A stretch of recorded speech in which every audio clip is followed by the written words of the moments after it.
নমস্কার বন্ধুরা, আশা করি তোমরা সকালে ভালো আছো, সুস্থ আছো। ভৌমিক ফ্যামিলি অ্যালবাম থেকে তোমাদের সকলকে অনেক ভালোবাসা, বড়দের প্রণাম জানাচ্ছি। দেখো, খুব সুন্দর একটা রেসিপি তোমার জন্য নিয়ে এসেছি। যে এই রেসিপিটা তোমরা অতি সহজে খুব সুন্দরভাবে করতে পারবে, একদম ঝামেলা ছাড়া।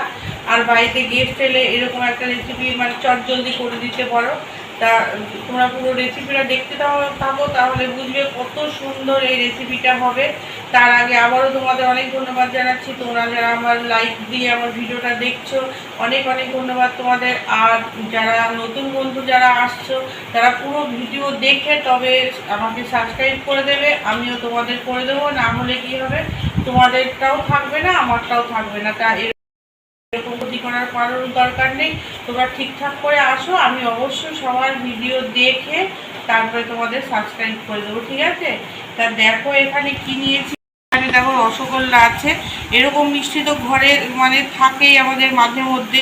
তা সবসময় যে রসগোল্লা খেতে হবে এমন কোনো ব্যাপার নেই। এই মিষ্টিটাকে আমি একটু অন্যরকম করে করব, যেটা খুব সহজে করা যাবে আর খেতে দুর্দান্ত হবে। তা এটা করতে কি লাগছে দেখো, এখানে সামান্য একটুখানি কাজু আর কিশমিশ নিয়েছি। দেখো নিয়েছি, এখানে টক দই নিয়েছি।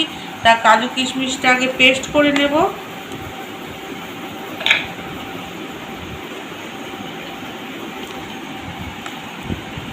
এখানে একটুখানি জল দেব, সামান্য একটুখানি জল দেব। এখানে 1 চামচ ময়দা নিয়েছি। এই ময়দাটা দিয়ে দইটা সুন্দর করে ফেটিয়ে নেব। কি হয়, অনেক সময় না যে টক দইটা কেটে যায়, তা সেই জন্য আমি এটা ভালো করে ফেটিয়ে নেব। আর এটা ততক্ষণ আমি পেস্ট করে নিই। দেখো পেস্ট করা হয়ে গেছে। দেখো, আর রান্নাঘরে চলে এসেছি। এবার এখানে কড়াইটা বসিয়ে দিয়েছি। এখানে সামান্য একটুখানি ঘি দিলাম। এখানে 4টে এলাচ নিয়েছি, দেখো ফাটিয়ে নিয়েছি। এই ঘিয়ের মধ্যে ফোড়ন দিয়ে দিলাম। তা দেখো এটা হয়ে গেছে। দেখো, আর এখানে এবার কাজু কিশমিশের পেস্টটা দিয়ে দিলাম।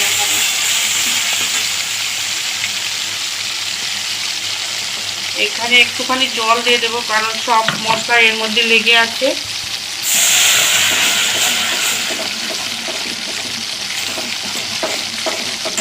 দেখো ফেটিয়ে রাখা টক দইটাও দিয়ে দিলাম। এখানে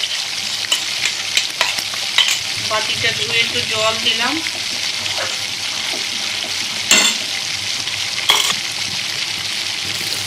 আর এখানে চিনি দেবো। দেখো এখানে 20 গ্রাম মতো চিনি দিলাম। এবার এটা একটুখানি ফুটবে। দেখো কি সুন্দর লাগছে দেখতে। আর দেখো কাজু কিশমিশ একটুখানি কিন্তু গোটা গোটা আছে, এটা গালে পড়লে বেশ ভালো লাগবে খেতে। তা আবারও বলছি, তোমাদের যদি রেসিপিটা ভালো লাগে তোমরা বাড়িতে অবশ্যই তৈরি করবে আর সবাইয়ের সাথে শেয়ার করবে। যদি আমার ভিডিও তোমাদের ভালো লাগে, তোমার আত্মীয় স্বজন বন্ধু বান্ধবীদের সাথে শেয়ার করো আমার ভিডিওটা, যাতে আমি একটু সামনের দিকে এগোতে পারি। তা দেখো এটা হয়ে গেছে। এইবার এখানে আমি মিষ্টিগুলো দেবো। মিষ্টি দিয়ে বেশিক্ষণ জাল দেওয়া যাবে না। কত সহজে কত সুন্দরভাবে দেখো হয়ে গেল।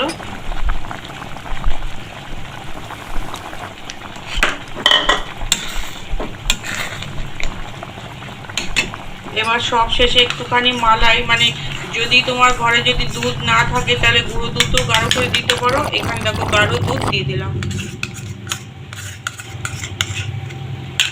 এবার আমি গ্যাসটা বন্ধ করে দিচ্ছি। কত সুন্দর লাগছে দেখতে।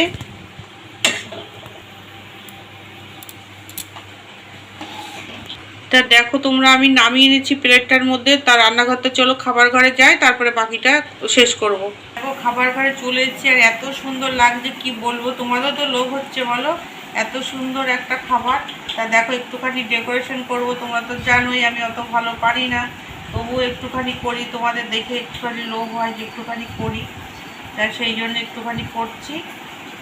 এটা দিতে হবে এমন কোনো ব্যাপার নেই, এটা দেখার সৌন্দর্য, সেই জন্য একটুখানি দিয়ে দিচ্ছি। কি সুন্দর লাগছে দেখো। তা আশা করছি তোমাদের এই রেসিপিটা খুবই ভালো লেগেছে। যদি রেসিপিটা যদি ভালো লাগে তোমরা বাড়িতে অবশ্যই করো। আর তোমরা তোমার আত্মীয় স্বজন বন্ধু বান্ধবদের সাথে শেয়ার করো। আর আমাকে একটুখানি তাড়াতাড়ি করে একটুখানি সহযোগিতা করো, যাতে আমি একটু এগোতে পারি। একদম এগোতে পারছি না, একদম ভিউজ হচ্ছে না কেন জানি না। তা এইভাবে তোমরা আমার পাশে থেকো। বন্ধুরা ডেকোরেশন হয়ে গেছে, আমি জানি না কতটা ভালো হয়েছে। যদি ভালো লাগে তোমাদের এই ডেকোরেশন তোমরা অবশ্যই আমাকে কমেন্ট করে বলো। আবারও বলছি তোমরা আমার ভিডিও লাইক দিয়ে দেখো, আর নতুন বন্ধু হলে অবশ্যই সাবস্ক্রাইব করে আমার পাশে থাকবে। আজকের মতো রাখছি, তোমরা সবাই ভালো থেকো, সুস্থ।